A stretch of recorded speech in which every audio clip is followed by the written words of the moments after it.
नमस्कार। आप देख रहे हैं आपका अपना देवभूमि चैनल।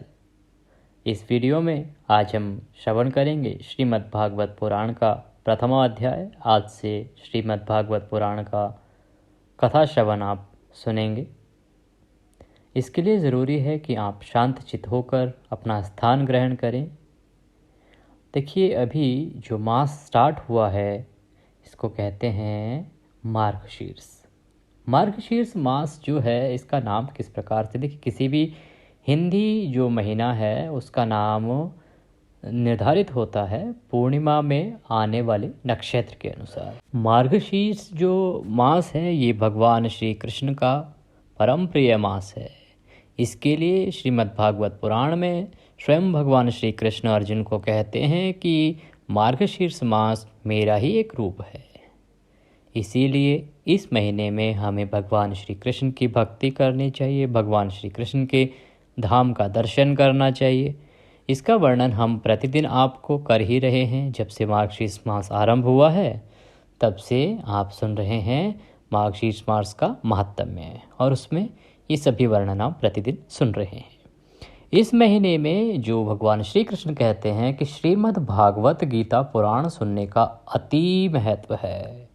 श्रीमद् भागवत पुराण कभी भी सुनो, बहुत फलदायी होती है। भगवान श्री हरि का आशीर्वाद हमें प्राप्त होता है, भगवान कृष्ण का हमें आशीर्वाद प्राप्त होता है। परंतु मार्गशीर्ष मास जो है, अघेन जिसको हम कहते हैं, इस महीने में अगर आप श्रीमद् भागवत का दर्शन भी कर लेते हैं तो वो भी अति फलदायी है। आपके घर में अगर श्रीमद् भागवत पुराण की कोई पुस्तक है तो आप उसको एक बार उठ के पूजा के समय अपने मस्तक से लगाएं, उसे प्रणाम करें, धूप दीप करें। यह बहुत उत्तम है। इससे भगवान श्री कृष्ण प्रसन्न होते हैं और आपको आशीर्वाद मिलता है। आइए हम आरंभ करते हैं श्रीमद् भागवत पुराण का कथावाचन। सबसे पहले हम ध्यान करेंगे। इसमें कुछ श्लोक हम बीच बीच में संस्कृत में बोलेंगे, पढ़ेंगे, और उसके बाद आपको उसका हिंदी सारांश सुनाएंगे। और जो अध्याय है वो हम आप ही की भाषा में, हमारी भाषा में, हम सब की जो भाषा है हिंदी, उसमें आपको सुनाएं। सबसे पहले भगवान श्री हरि का ध्यान करेंगे। शांताकारं भुजंगशयनं पद्मनाभं सुरेशं विश्वाधारं गगनसदृशं मेघवर्णं शुभांगं लक्ष्मीकान्तं कमलनयनं योगिभिन्द्यनगम्यं वन्दे विष्णुं भवभयहरं सर्वलोकैकनाथम्। अर्थात जिनकी आकृति अतिशय शांत है। भुजंग शयनम अर्थात जो शेषनाग की सैया पर शयन किए हुए हैं। पद्मनाभम सुरेशम जिनकी नाभि में कमल है, जो देवताओं के भी ईश्वर और संपूर्ण जगत के आधार हैं, जो आकाश के समान सर्वत्र व्याप्त हैं।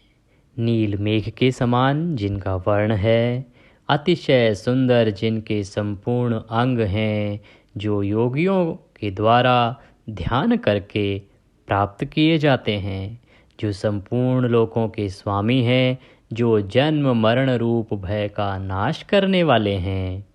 ऐसे लक्ष्मीपति कमल नेत्र भगवान विष्णु को मैं प्रणाम करता हूँ, बारंबार प्रणाम करता हूँ।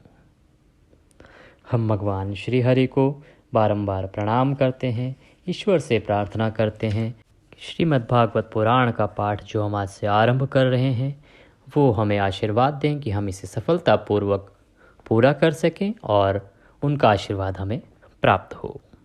आइए, प्रथमो अध्यायः। धर्मक्षेत्रे कुरुक्षेत्रे समवेतायुत्सवा मामका पांडवाश्चैव किम कुर्वत संजयः। धृतराष्ट्र बोलते हैं कि हे संजय, धर्मभूमि कुरुक्षेत्र में एकत्रित युद्ध की इच्छा वाले मेरे और पांडु के पुत्रों ने क्या किया। आप सभी जानते हैं कि धृतराष्ट्र जो थे वो देख नहीं सकते थे, उनकी आंखों में रोशनी नहीं थी। तभी उन्होंने भगवान श्री कृष्ण से यह प्रार्थना की थी कि हे प्रभु, मैं चाहता हूँ कि मैं भी इस युद्ध को देखूँ और मैं तो देख नहीं सकता। तब भगवान श्री कृष्ण ने कहा था कि संजय को मैं वह दिव्य दृष्टि देता हूँ कि ये यहीं से बैठा बैठा सारा युद्ध देखेगा और आपको सारा वृतांत सुनाता रहेगा। तो यहाँ से जो श्रीमद् भागवत पुराण में जो वर्णन है वो यहीं से है कि धृतराष्ट्र पूछते हैं और संजय वहाँ का युद्ध का क्षेत्र का जो हाल है वह सुनाता है। इस प्रकार से ये पूरा वृत्तांत आगे चलेगा। संजय क्या कहते हैं? संजय बोले, उस समय राजा दुर्योधन ने व्यूह रचना युक्त पांडवों की सेना को देखकर और द्रोणाचार्य के पास जाकर यह वचन कहा, हे आचार्य, बुद्धिमान शिष्य द्रुपद पुत्र धृष्टद्युम्न द्वारा व्यूहाकार खड़ी की हुई पांडु पुत्रों की इस बड़ी भारी सेना को देखिए।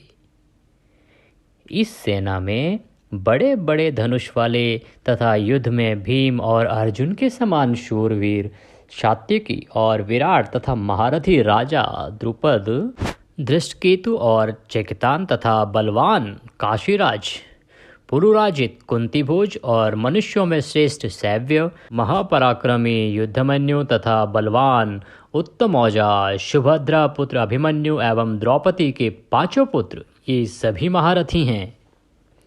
हे ब्राह्मण श्रेष्ठ, अपने पक्ष में भी जो प्रधान हैं उनको आप समझ लीजिए। आपकी जानकारी के लिए मेरी सेना के जो सेनापति हैं उनको मैं आपको बतलाता हूँ।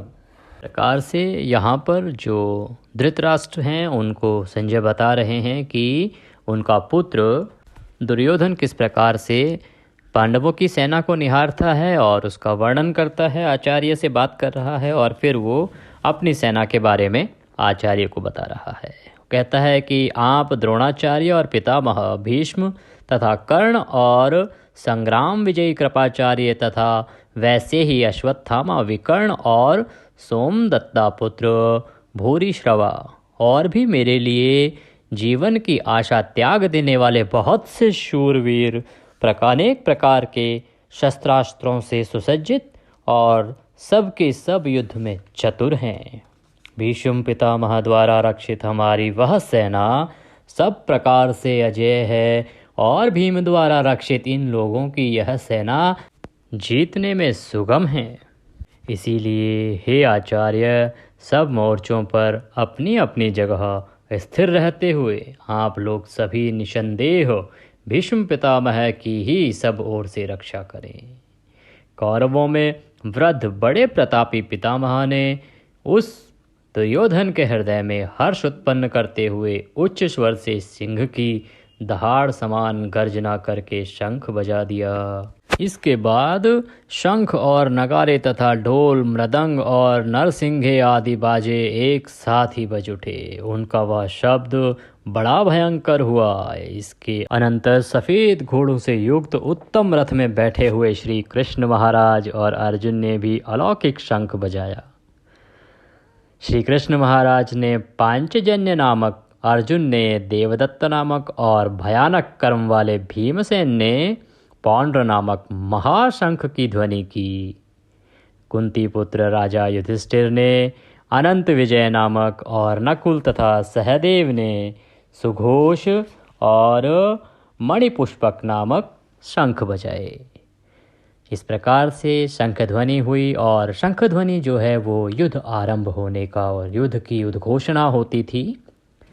इस प्रकार से वर्णित है कि जो पांचों पांडव थे उन्होंने किस प्रकार से अलग अलग वो शंख थे, उनके साथ उन्होंने युद्ध की उद्घोषणा की। वासुदेव श्री कृष्ण यहाँ पर अर्जुन के रथ के सारथी हैं। वह रथ श्वेत घोड़ों से युक्त है जिस पर भगवान श्री कृष्ण मंद मंद मुस्कुरा रहे हैं और अर्जुन के सहस ही सारथी बने हुए हैं।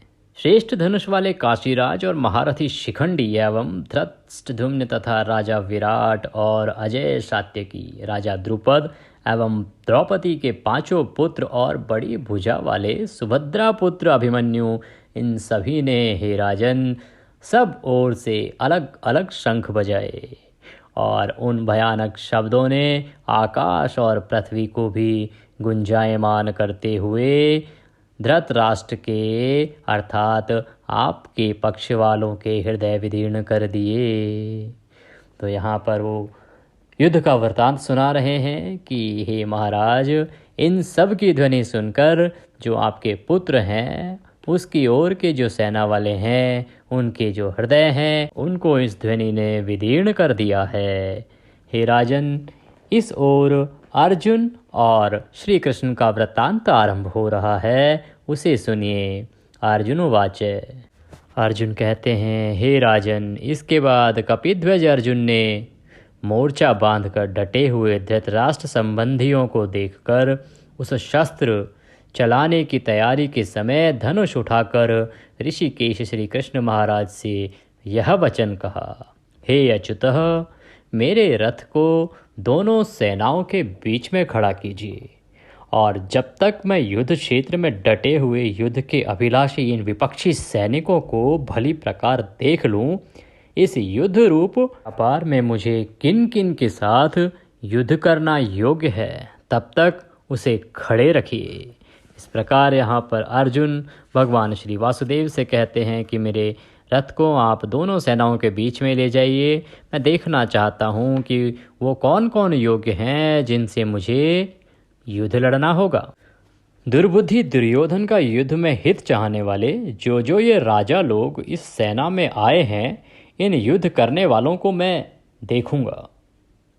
संजय उवाच। संजय धृतराष्ट्र से कहते हैं, हे धृतराष्ट्र, अर्जुन द्वारा इस प्रकार कहे हुए महाराज श्री कृष्णचंद्र ने दोनों सेनाओं के बीच में भीष्म और द्रोणाचार्य के सामने तथा संपूर्ण राजाओं के सामने उत्तम रथ को खड़ा करके इस प्रकार कहा कि हे पार्थ, युद्ध के लिए जुटे हुए इन कौरवों को देखो। इसके बाद पृथुपुत्र अर्जुन ने उन दोनों ही सेनाओं स्थित ताऊ चाचाओं को, दादों परदादाओं को, गुरुओं माताओं को, भाइयों को, पुत्रों को, पौत्रों को तथा मित्रों को, ससुरों को और सुहृदों को भी देखा। उन उपस्थित संपूर्ण बंधुओं को देखकर वे कुंती पुत्र अर्जुन अत्यंत करुणा से युक्त होकर शोक करते हुए यह वचन बोले, दृष्टिमं स्वजनम कृष्ण युयुत्सुम समुपस्थितम शीदंति मम गात्राणि मुखम च परिशुष्यति। कहते हैं कि हे कृष्ण, युद्ध क्षेत्र में डटे हुए युद्ध के अभिलाषी इन स्वजनन समुदायों को देखकर मेरे अंग शिथिल हुए जा रहे हैं और मेरा मुख सूखे जा रहा है तथा मेरे शरीर में कंप और रोमांच हो रहा है। हे कृष्ण, मेरे हाथ से मेरा गांडीव धनुष गिर रहा है और त्वचा भी बहुत ही जल रही है तथा मेरा मन भ्रमित हो रहा है, इसलिए मैं खड़ा रहने को भी समर्थ नहीं हूँ। कृष्ण, निमित्तानि च पश्यामि विपरीतानि केशव, न च श्रेयोनुपश्यामि हत्वा स्वजनमाहवे। हे केशव, मैं लक्षणों को विपरीत ही देख रहा हूँ तथा युद्ध में स्वजन समुदायों को मारकर कल्याण भी नहीं देखता।